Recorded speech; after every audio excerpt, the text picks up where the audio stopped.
नमस्कार, आपका स्वागत है जॉब्स इटर्नल टीम की विशेष पेशकश में। 6 साल से केंद्रीय सचिवालयों में प्रमोशन नहीं। जब नहीं होगा प्रमोशन तो नहीं निकलेगी भर्ती। इस खेल को समझने के लिए जॉब्स इटर्नल की ये वीडियो को आप पूरा देखिए। मोदी सरकार ने 6 साल से केंद्रीय कर्मचारियों को प्रमोशन नहीं दिया है, जिसके कारण प्रमोशन और बिना वेतन वृद्धि के ही कई कर्मचारी रिटायर होते रहे। अब ये कर्मचारी भी ट्विटर पर ट्रेंड करा रहे हैं और अपने लिए प्रमोशन मांग रहे हैं।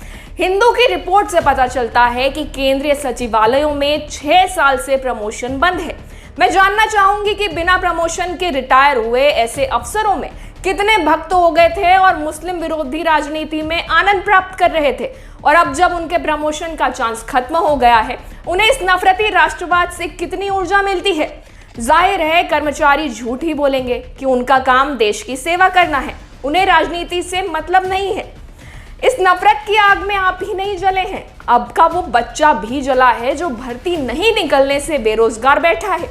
आपको प्रमोशन मिलता तो नीचे की सीट खाली होती तो भर्ती निकलती। हिंदू की विजेता सिंह की रिपोर्ट के अनुसार केंद्रीय सचिवालय सेवा यानी CSS फोरम के अनुसार प्रमोशन नहीं होने की वजह से 30% पद खाली हैं। इनके अनुसार अवर सचिव, उप सचिव और निदेशक और संयुक्त सचिव के 1839 पद खाली हैं, जबकि सचिवालयों में संकट होने लगा तो 2020 में अस्थायी तौर पर 2770 पदों पर प्रमोशन दिया गया।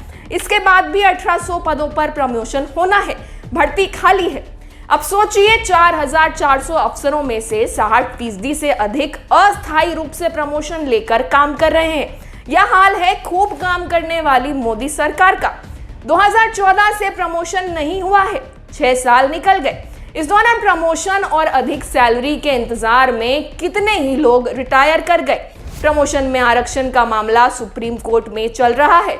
इसे जल्दी सुनने के लिए सरकार आग्रह कर सकती थी, लेकिन लगता है इस मामले की आड़ में सरकार ने लोगों को बिना प्रमोशन दिए ही सेवा से बाहर कर दिया और उन्हें बढ़ा हुआ वेतन तक नहीं दिया।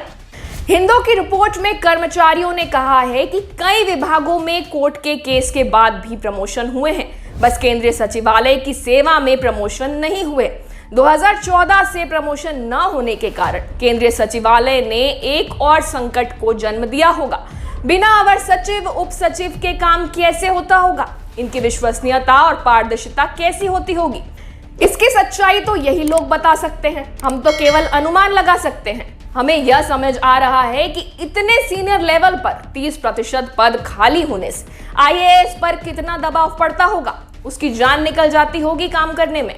राज्यों से केंद्र में न आने के एक कारण यह भी हो सकता है कि वैसे इसका भी असली कारण IAS ही बताएंगे, जिसे बताने की हिम्मत नहीं है। उन रहस्यों से अब भय होने लगा है कि पता नहीं कब और कौन से पेपर पर साइन करना पड़ जाए।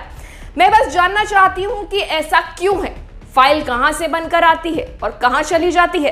क्या उन्हें पता रहता है या केवल साइन करना पड़ता है ताकि जेल जाने के समय ये लोग उपलब्ध रहें? ये मेरी जिज्ञासा है। तो यह उस सरकार का रिपोर्ट कार्ड है जो केवल काम करने का दम्भ भरती है।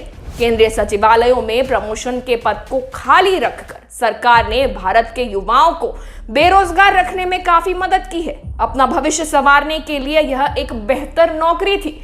SSC के जरिए परीक्षा पास कर युवा इस नौकरी में जाते थे और अवर सचिव और उप सचिव के पद तक पहुंचते थे।